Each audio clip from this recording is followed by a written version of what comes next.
Кайрылган құрметті әріптестер, бұқаралық ақпарат құралдарының өкілдері, өңірлік коммуникациялар қызметінің баспасөз алаңына қош келдіңіздер. Бүгінгі баспасөз конференциямыздың тақырыбы халыққа қызмет көрсетудің сервистік моделі шеңберінде азаматтардың құқықтарын қорғау және құқық бұзушылықтарды алдын алу бойынша жұмыстарды ұйымдастыру. Бұл туралы толық ақпаратты бүгін біздің спикер айтып өтеді. Спикерімізбен таныс болыңыздар. Жамбыл облысы полиция департаментінің бастығы Сүлеймен Жанат Қуанышұлы. Қош келдіңіз. Сөз кезегі өзіңізге. Рахмет. Құрметті облыс тұрғындары, құрметті брифингке қатысушылар. Брифинг басталмай тұрып, мен аздап статистика туралы айтып кетейін. Тіркелген қылмыстардың саны облыс бойынша 30%-ға төмендеп отыр. Қылмыстық теріс қылықтар 14%-ға, ауырлығы орташа қылмыстардың тіркелуі 56%-ға төмендеп отыр. Саны азайған қылмыстар ол зорлау, қарақшылық, жалпы ұрлықтар, ұялы телефон ұрлығы, қалта ұрлығы, мал ұрлығы 17%-ға төмендеп отыр. Ауыр аса қылмыстардың ашылуы 68% құрап отыр. Аса ауыр қылмысы 87% болды. Өткен жылмен салыстырғанда, өткен жылы 88% болған аса ауыр қылмыстар.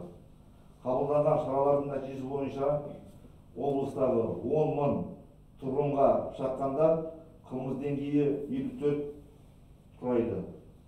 Республика бойынша ол төмен болып саналады. Республика бойынша орташа көрсеткіш 88 қылмыс 10 мың тұрғынға шаққанда. Мал ұрлығымен байланысты қылмыстардың саны жаңа айттым, 17%-ға қысқарылды. Қысқы кезеңде барлық фермерлер шаруа қожалықтарының қамти отырып, қашар, жедел алдын алу іс-шаралар өткізілді.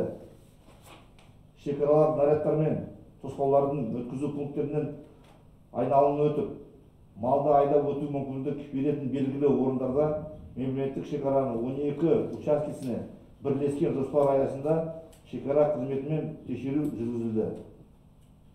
Облыс аумағында 8 мал базары бар. Олардың жұмыс күндері нарядтар күшейтілді. Мал сою, сату және ет өнімдері орындары тұрақты негізде тексеріледі. Мал тасымалдау үшін 57 жеке және заңды тұлғалар тартылды. Мал ұрлығы үшін 93 адам ұсталды. Мал ұрлығымен айналысқан 35 адамның тұратын 16 қылмыстық топтың іс-әрекетіне жол кесілді. Оларға мал ұрлығының 38 дерегі дәлелденді. Оның ішінде ауыры 16. Ұрланған 646 малдың 295-і бас малды немесе 46%-і тәркіленіп елдеріне қайтарылды. Жүргізілген нақты жұмыстардың арқасында және жедел алдын алу іс-шаралардың шеңберінде жасалған қылмыстардың санының азаюына қол жеткізілді. Қоғамдық орында жасалған қылмыстар 30%-ға төмендеп отыр. Көшелерде 16%, мас күйінде 26%, бұрын сотты болғандармен 31%-ға төмендеп отыр. Қаруды қолданумен 23%. Мұндай қылмыстардың алдын алу мақсатында әкімшілік шаралар, сондай-ақ оларды жасауға мүлдем төзбеушілік қағидаты белсенді қолданылады. Нөлдік төзімділік қағидаты бойынша полиция қызметкерлерімен 176 мыңнан астам әкімшілік құқық бұзушылық анықталды. Оның ішінде спирттік ішімдіктер ішкені және қоғамдық орындарда мас күйінде болған 4700 тұлғаға, ұсақ бұзақылық 189 және қоғамдық орындарда ластағаны үшін 2 мыңнан астам азаматқа 20 миллион теңгеден астам әкімшілік айыппұл салынды. Тұрмыстағы қылмысқа жол бермеу мақсатында жергілікті полиция қызметінің қызметкерлерімен 2887 қорғау ұйғарымы шығарылған. Полицияның жинаған құжаттары бойынша сотпен құқық бұзушылықтың жүріс тұрысына 286 ерекше талап қойды.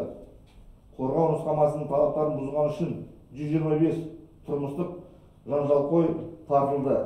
Отбасы тұрмыстық қатынастар саласындағы құқықты бұзған үшін 924 тұрмыстық жанжалқойға әкімшілік айыппұл салынды. Мәжбүрлеп емдеуге 171 маскүнем және 67 нашақор жіберілді. 101 маскүнем және 15 нашақор өз еркімен емделді. Кәмелетке толмағандар арасындағы қақтығыстарға болдырмау үшін тұрғын үй алаптарында мақсатты жұмыстар жүргізілді. Қабылданған шаралар нәтижесінде кәмелетке толмағандардың қатысуымен жасалған қылмыстардың саны облыс бойынша 34%-ға төмендеді. Бұған әсер еткен білім беру және прокуратура органдарымен 2000-нан астам бірлескен рейдтер, оның ішінде 1,5 мыңнан астам мектеп рейдтер ықпал етті. 448 жасөспірім тұратын 258 қолдайсыз отбасы ішкі істер органдарына есебіне қойылды. Девиантты мінез, құлықты балалар мен жасөспірімдерге арналған арнайы мектепке 16 кәмелетке толмаған жіберілді. 47 ата-ана құқығын айырылған. Кәмелетке толмаған баланы тәрбиелеу жөніндегі міндеттерді орындамаған үшін 88 азамат кәмелетке толмағандардың түнгі уақытта ойын сауық мекемелерінде болуына жол берген. 48 ойын сауық мекемесіне иесі мен әкімшісі, 63 ата-ана әкімшілік жауапкершілікке тартылды. Жол қауіпсіздік бойынша тоқтай кетейік. Осы өткен уақыты бойынша жол көлік оқиғалары 27%-ға төмендеп отыр. Оның ішінде қаза тапқандар 12%-ға, өткен жылмен салыстырғанда жарақат алғандары саны 32%-ға төмендеген. Қауіпсіз жол, балалардың назарына автобус және тағы басқа жедел профилактикалық шаралар шеңберінде 60-тан астам жергілікті жұмыстар өткізілді. 132 мыңнан астам жолда жүру ережесін бұзушылық анықталды. Мас күйінде 576 жүргізуші ұсталды және жылдамдық режимін асырған үшін 51 мыңнан астам бұзушылық анықталды. 263 жүргізуші куәлігінен айырылды және 522 жүргізуші әкімшілік тәртіппен қамауға алынды.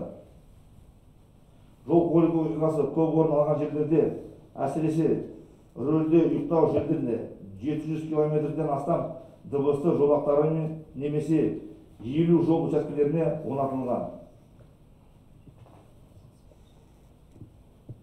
Тексеру барысында жолдарда 656 құқық бұзушылық анықталды.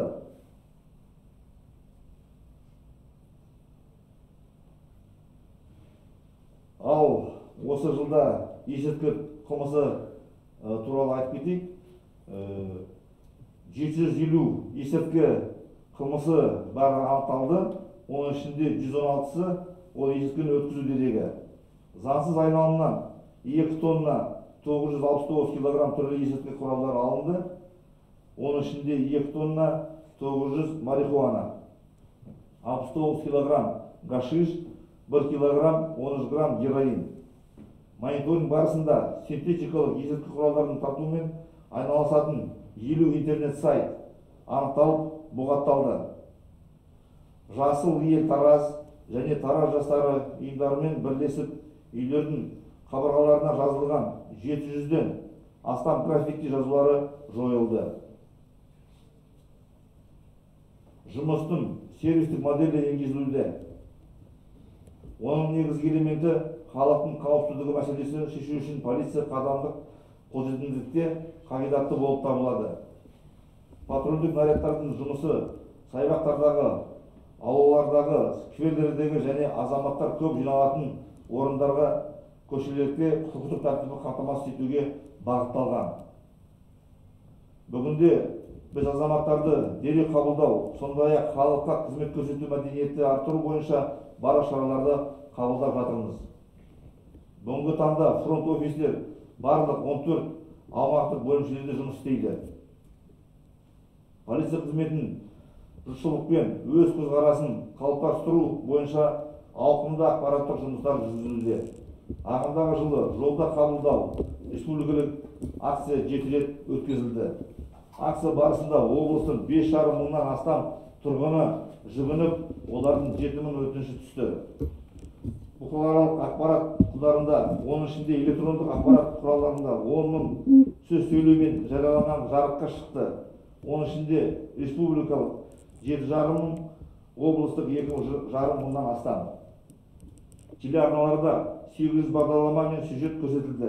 Өткен жылдың осы кезеңін салыстырғанда полиция қызметінің жұмысының күрт өсуі бақылауда.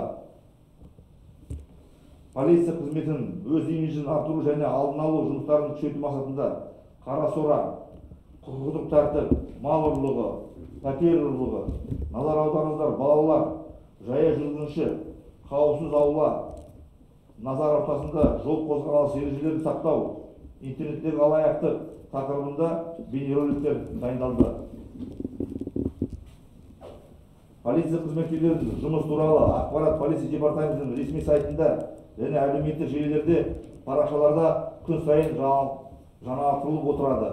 Бүгінгі таңда Instagram желісінің Жамбыл полис парақшасында 50 мыңнан астам оқырман тіркелген.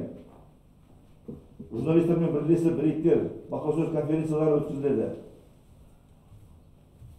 Баспасөз қызметінің қызметкерлері қысқа мерзімде бұқаралық ақпарат құралдары, блогерлер мен жұртшылық өкілдерімен сауалдарында жауап береді. Қысқаша баяндама осындай. Баяндамаңызға рахмет. Құрметті әріптестер, бүгінгі тақырып бойынша сұрақтарыңыз бар ма?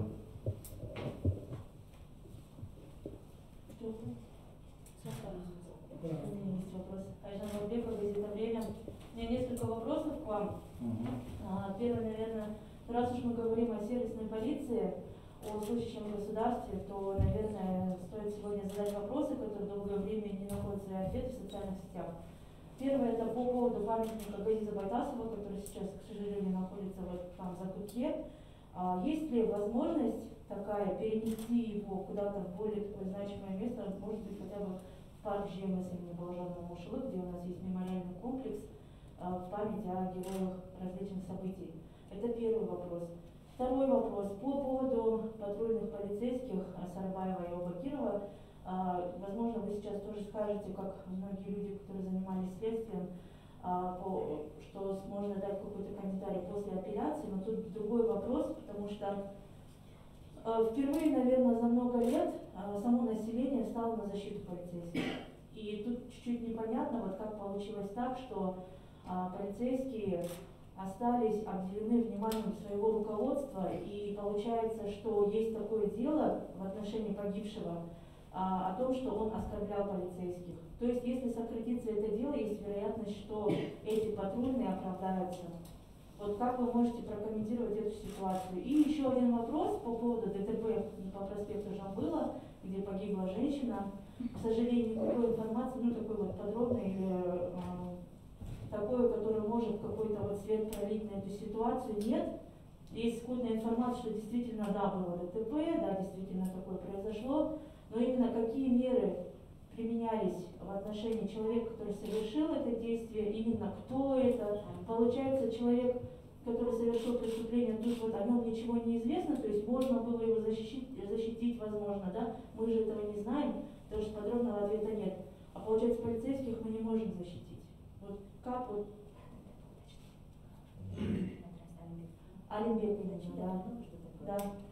Это вот когда несовершеннолетний, да, зажженный, да? Вот такие вот вопросы. Спасибо. Спасибо за вопросы. По первому вопросу, вы знаете, сегодня 9 лет, как вот это террористический акт произошел на территории города. Значит, по памятнику Газиза Байтасову этот вопрос также неоднократно поднимался. Вам спасибо, что эти вопросы вас интересуют. Я думаю, что в скором будущем времени мы эти вопросы перед Акимом области, с Акиматом области будем рассматривать дополнительно. И то, что вы сейчас предложили, где-то в каком-то парке мы такой сквер, наверное, будем организовывать. Это нужно для патриотизма, патриотического воспитания, для нашего личного состава, да, вообще для всех граждан нашей области. По второму вопросу, по нашим двум сотрудникам, это, знаете, уже, наверное, второй год длится, да? Да. Второй год длится. Также вам известно, что этим расследованием занимается антикоррупционная служба. В части, касающейся наших материалов, то, что вы сейчас сказали, у нас есть подразделение собственной безопасности, которые проводят в этой части служебную проверку. Я думаю, что надо будет вам дополнительно сообщить по этому поводу. Именно по этому факту, который где оскорбляли сотрудников и так далее. А в той части, вы сами сказали, надо будет ждать решения апелляции, и там даже дальнейшее будет. Но мы об этом знаем, наше подразделение этим занимается, наши юристы знают. Было обращение, наверное, было приняты меры по проверке, поэтому сейчас что-то дополнительно комментировать, наверное, мы не сможем, потому что это не наша прерогатива. И по третьему вопросу, этот вопрос тоже, вы знаете, где-то месяца 3 или 4 назад тоже активно обсуждался. Мы давали ответ, что да, проводится расследование, что в действительности такой факт имел место. Я думаю, что сейчас, наверное, вопросы, там были назначены дополнительные комплексные экспертизы. Я думаю, что по проведению всех следственных действий необходимых дело будет направлено в суд. То есть дело еще, следствие еще ведется, да, получается? Да. Спасибо. Тағы да сұрақтарыңыз бар ма? Маржан Рахаева, Ысқақ жол газеті. Менде мынандай сұрақ, енді қазір табиғаттың қар жауып жатыр дегенде жол көлік қауіпсіздігін қамтамасыз ету үшін сіздердің тараптарыңыздан әріптестік мекемелермен бірлескен қандай жұмыстар жүргізіліп жатыр? Бүгін көріп отырсыздар, қалада қар жауа бастады, мынау киік асу дейміз, Қордайда бар, сол қар жауады, оның тазалық жұмыстары, сол жөнінде сіздердің тараптарыңыздан қандай жұмыстар жасалып жатыр? Енді жаңа мен баяндамада айтып кеттім, жол көлік оқиғасы төмендеп отыр, оның ішінде қаза тапқандар, жарақат алғандар. Бұған қарамастан біздің облыста сондай жол көлік оқиғалары орын алғаны, біз республикада 5 облыстың арасында тұрмыз, саны көбейіп. Шаралар айттым ғой жаңа, біз 1000-нан астам предписание, жолдарды тексеріп предписание жасағанбыз. Бірлесіп Қазавтожол мемлекеттік органдармен бірге жұмыстар өткізіліп жатыр. Бәр директор болған, жол көлік оқиғасы директор бойынша қызметтік тексеру жүргізіледі. Оның себебі не болды екен, қалай болды екен, соның бәрін анықтап, зерделеп, ұсыныстар біз беріп жатырмыз. Бізде бәр жол көлік оқиғасының болған санының 50%-ы осы транзит дейміз ғой, транзит жолда болып жатыр. Западный Китай, Западный Европа.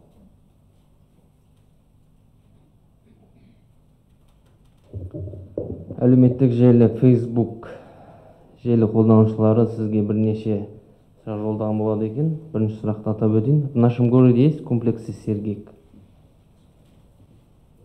В нашей области комплекс Сергек нет, не имеется, не установлен. Этот вопрос рассматривается, но сейчас в настоящее их нету. Жауабыңыз рахмет. Как можно установить дорожный знак на нашей улице? По дорожным знакам нужно обратиться в отдел полиции. По обращению граждан наши сотрудники проводят обследование этой улицы или сквера, или еще какого-то района, и вносится предложение в местные исполнительные органы для решения данного вопроса. Және соңғы сұрақ. На какой срок можно оставить на хранение госномер при продаже автомобиля? госномер по заявлению владельца, специальные ЦОНы могут этот номер держать от 1 до 6 месяцев. Жауабыңызға рахмет. Тағы да сұрақтарыңыз бар ма? Вы выслали тоже вопрос. Наверное, это время нужно будет, чтобы ответить. Они пишут, путем мошенничества в сети интернет, сайт OLX, злоумышленница завладела 700 тысячами тенге. Заявление было написано еще в 2018 году. Были предоставлены все скрины и данные, удостоверения личности, банковские карты и счета, кому были переведены деньги. Каким образом до сих пор не смогли установить местонахождение злоумышленницы, если она гражданин нашей страны и есть все документы? Больше того, после того, как поняли, что мошенницы заблокировали карту, она была в отделении банка и разблокировала ее, сняла наличность. На приеме в полиции были 3 раза, и до сих пор нет ответа. Вот такой вопрос прислали. По этому вопросу по интернет-мошенничествам надо будет, это в 2018 году было? Да. Мен апта сайын жеке қабылдаймын азаматтарды. Сол сәрсенбі күні келсін, қабылдап анықтап көрейік оны.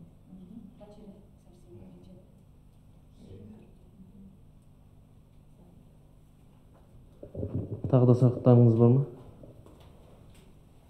Сұрақтарыңыз жоқ болса, осымен онда баспасөз конференцияның жұмысын аяқтаймыз. Келесі кездескенше аман сау болыңыздар.